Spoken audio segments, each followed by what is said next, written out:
All right, I'm giving you guys the supply demand, four answers for everything is how I put it. Okay, so remember that there are only four answers for supply and demand on everything. 100, check. Okay, and so like, if you guys remember this, I'm trying to go, trying to see if you guys can see the pattern here, and then see how that just functions on a graph and on a thing. Now, what I've done here is I've basically given the four answers in terms of graph. Right in here is the reasons. So again, the hardest part of supply and demand is actually figuring out which reason it is and making sure that it's not a supply reason instead of a demand reason. So remember that's substitutes, complements, population, income, and technology, I just messed that up, and tastes and preferences, of which this is the most important one, because taste and preferences is going to be the one that all else fails, taste and preferences, if you notice demand. Now remember, demand is consumers' side, people buying stuff, and over here supply is going to be businesses. The reason for supply is going to be number of firms, I'll put the number in there, inputs. Very easy to confuse inputs with income when you're mixing the two. So be very careful, like something like the cost of labor is, the wages, is going to affect businesses more than it's going to affect income. So you put it on supply. And then taxes or government action are always supply.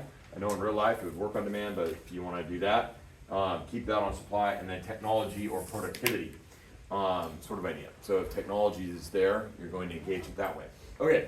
At this point, I'll give a product. I'll go baseballs, anyhow, and we'll just say it is spring.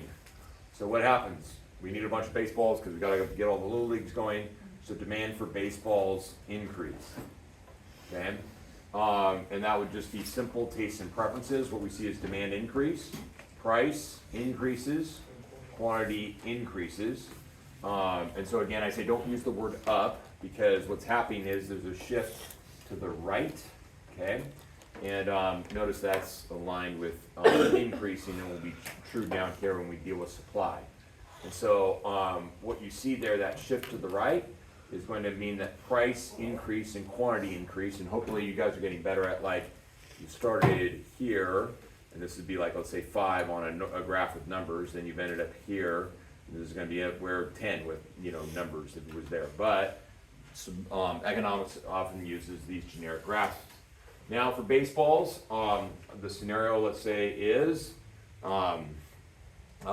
baseball loses popularity to soccer, right? Something of that sort of headline. Then what's going to happen to baseballs? It's going to decrease. That would be a substitute example. If I said, soccer replaces baseball, that's kind of the basic idea. Hopefully that's not the case, but my wife and I can argue about that later. Then what's going to happen? Prices decrease, quantity decreases, and demand now decreases. Notice that the shift is to the left, going that direction, and there you go. Okay, your basic tutorial. Okay, now I'm going to move to supply. Let's go ahead and say that Rawlings, let's go ahead and say gets a new machine. Let's go make it easier. Let's go ahead and say that the government subsidizes or gives money to make more baseballs per unit subsidy.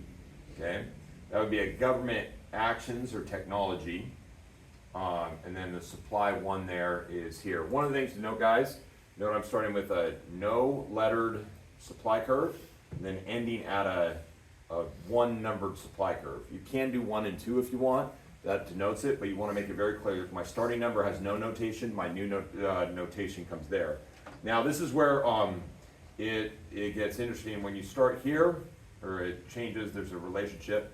You started at a higher price, okay, but then price decreases, but notice because of the rightward shift, quantity increases, okay? And so what I always say is on supply, if you're going to say increase, the price is going the wrong way every single time, okay? And then final one here is supply decrease, okay? We've still got the decrease over there. And so in terms of baseballs, let's say number of firms. A baseball making firm goes out of business, The supply would decrease, price would then increase, and quantity would decrease. Okay? Now, final thing to say about this, guys, and this all I can do is like keep quizzing you and testing you until you get it, is to realize that these things right here, you just given a scenario or a headline or a news headline or whatever it is, and you have to know how it relates to the product. So always realize, like when you get a test, let's say if I said soccer balls decrease in price, that would be a substitute good, right? That now is going to, people are going to buy more of because they're cheaper, so baseballs would decrease in demand. You ever got it there? I'm not talking about soccer balls if the product is baseballs. It's not just taste and preferences. And those will be in there all the time because of that.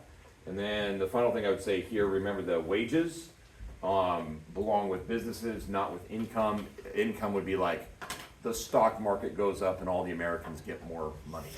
Got it right? Because the stock market increases. All right, there's your basic tutorial, the 4 answers for everything. So when you guys are looking at that, just make sure that your answer fits this. Like this, whenever you decrease supply, the price and the quantity are always the same. It doesn't change because the scenario changes or something. So try and keep it simple in that sense.